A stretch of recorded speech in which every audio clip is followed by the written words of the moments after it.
Florida Senator Rick Scott endorses Trump over home state Governor DeSantis. CNN Politics. Florida Senator Rick Scott endorsed former President Donald Trump on Thursday over his home state governor, Ron DeSantis, as he called for Republicans to unite behind the party's 2024 frontrunner. "I support my friend President Donald J. Trump to be the 47th President of the United States and encourage every Republican to unite behind his efforts to win back the White House," Scott wrote in an op-ed published in Newsweek. "This is not the first time Scott has aligned himself with Trump over one of his state's native sons.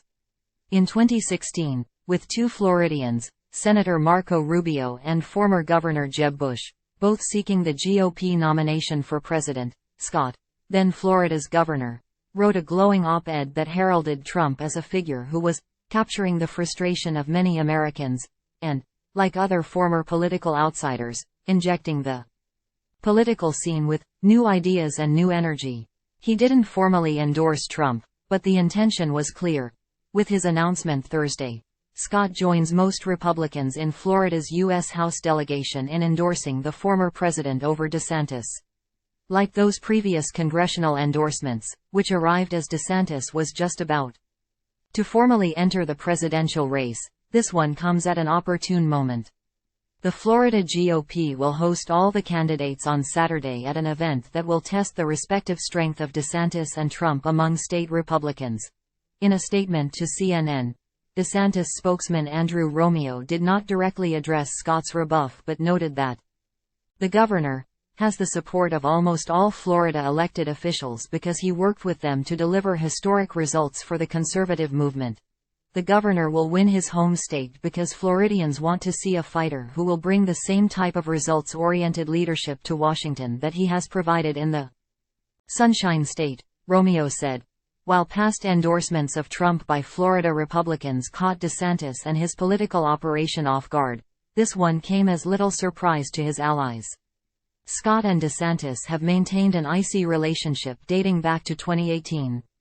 After voters elected DeSantis governor and Scott to the U.S. Senate, the incoming transition team clashed with the outgoing administration repeatedly over office space and moving schedules.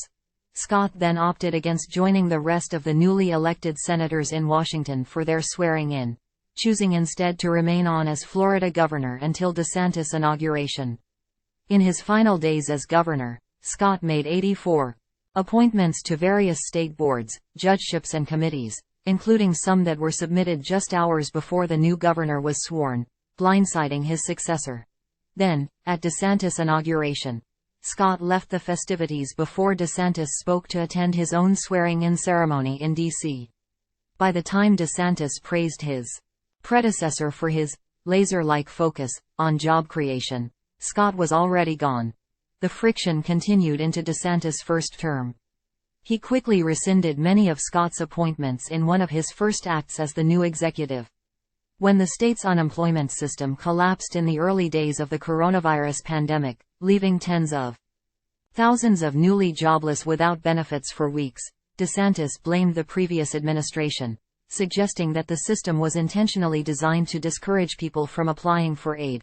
Later, Scott declined to stand by DeSantis in his fight against Disney over the state's controversial law to restrict classroom instruction of sexual orientation and gender identity, saying his interactions with the entertainment giant had been positive. He also was critical of efforts by DeSantis to unravel a law Scott championed that awarded in-state tuition to the children of undocumented migrants who grew up in the state. Meanwhile, Scott has remained close to Trump. He was one of 8 Republican senators to object to the certification of 2020 election results and has been a constant defender of the former president in the face of his legal troubles.